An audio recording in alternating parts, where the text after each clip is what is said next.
Nenek cantik ini terjatuh karena ceroboh. Kepalanya terbentur batu. Gadis ini sedang berjalan. Gadis ini benar-benar tidak menyadari bahwa nenek yang saya selamatkan adalah presiden wanita yang sangat kaya. Tidak banyak berpikir langsung membawa nenek itu ke rumah sakit. Dokter mengatakan kepala nenek itu terluka, sehingga ada kemungkinan hilang ingatan. Tetapi seiring waktu, kemampuannya untuk pulih sangat besar, karena tidak ada dompet pada nenek itu.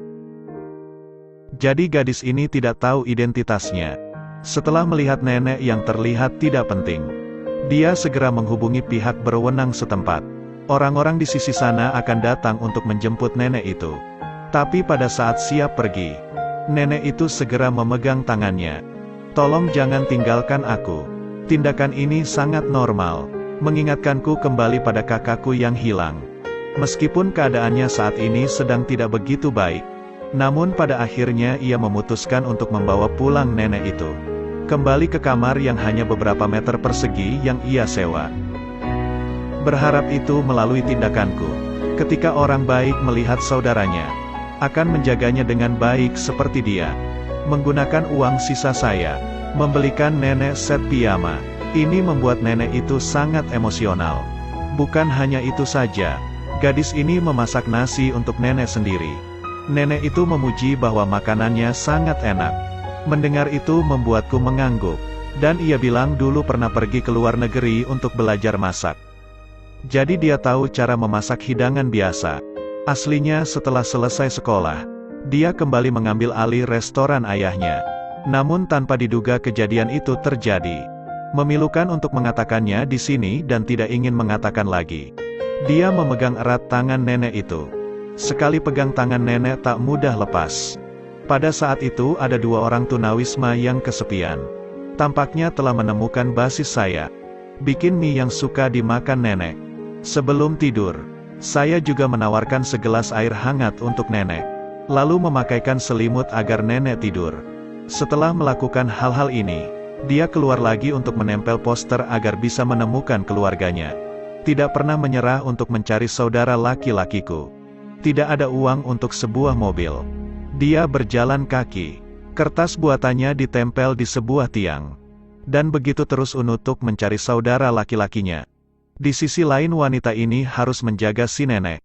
Jangan lupa untuk menulis kertasnya. Mengingatkan si nenek untuk makan tepat waktu. Nenek itu kehilangan ingatan sekarang.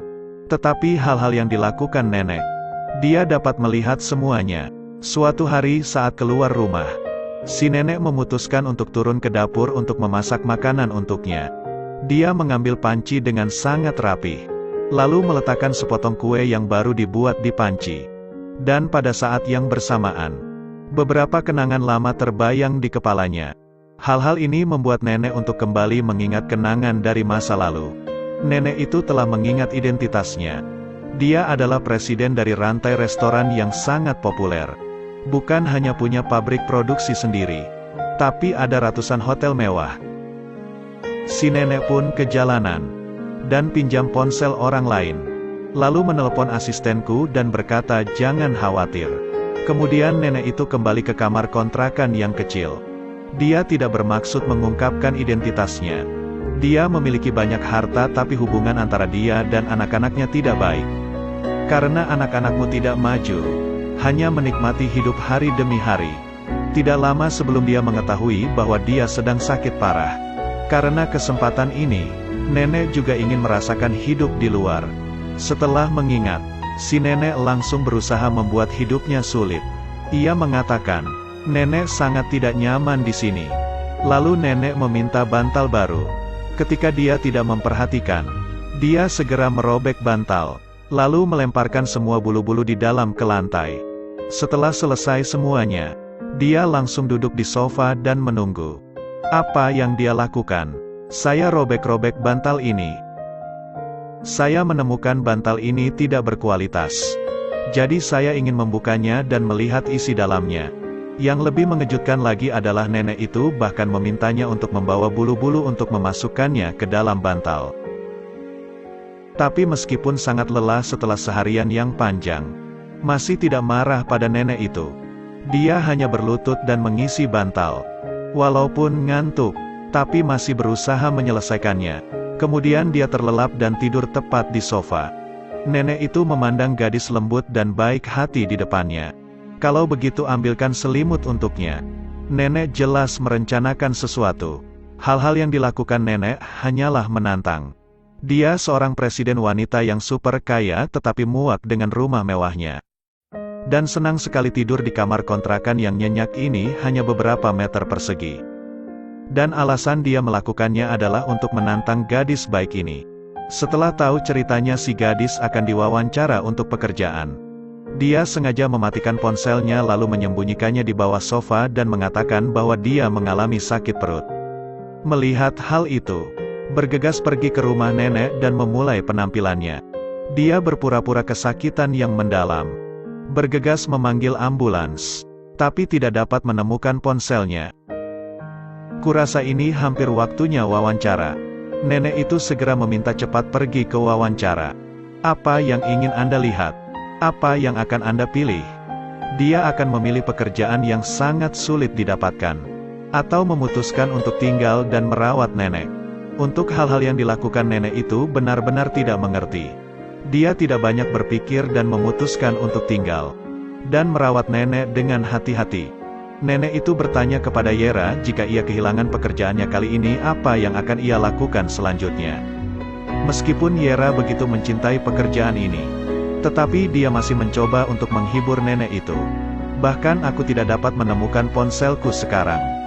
Jadi jika pergi untuk wawancara juga akan percuma, karena tidak bisa menghubungi mereka.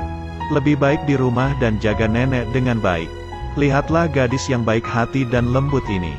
Nenek itu langsung tersenyum sangat senang. Tapi ketika keluar beli obat, dia segera meletakkan ponselnya di bawah meja.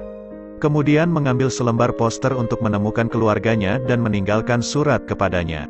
Lalu berangkat dari kamar kontrakan setelah pulang membeli obat. Gadis ini menemukan ponsel di bawah meja. Lalu aku bilang pada diri sendiri bahwa mungkin karena kamu tidak berhati-hati sampai kamu menjatuhkan ponselnya. Kemudian mengambil surat dari nenek itu dan membacanya.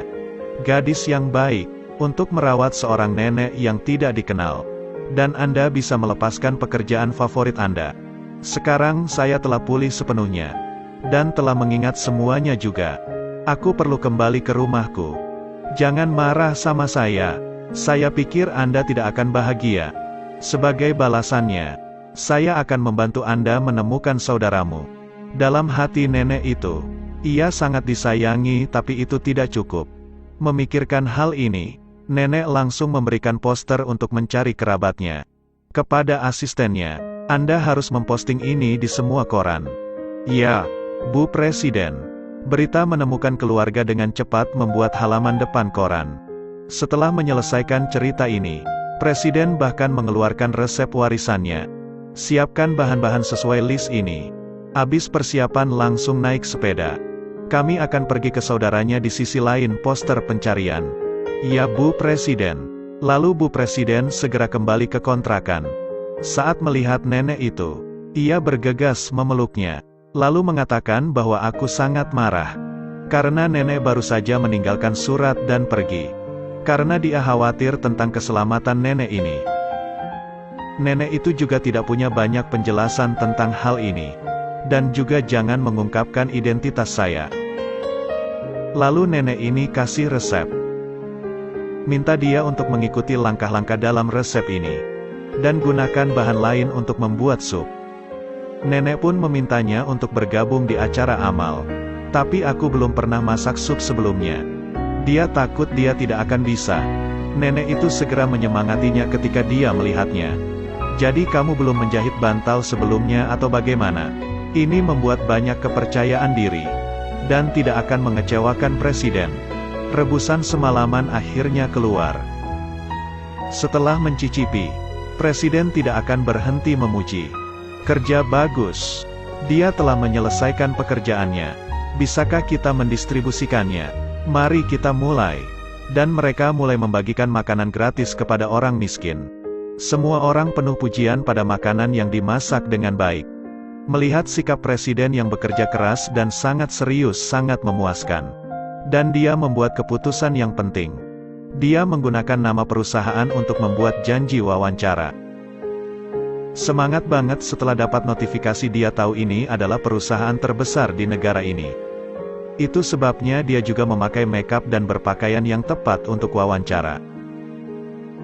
Tapi ketika dia melangkah masuk ke kantor, sekali lagi, sangat mengejutkan melihat orang dalam. "Selamat datang putriku. Apakah itu kamu nenek?" Cerita pun berakhir. Terus ikuti Theo Review untuk mendapatkan update film terbaru.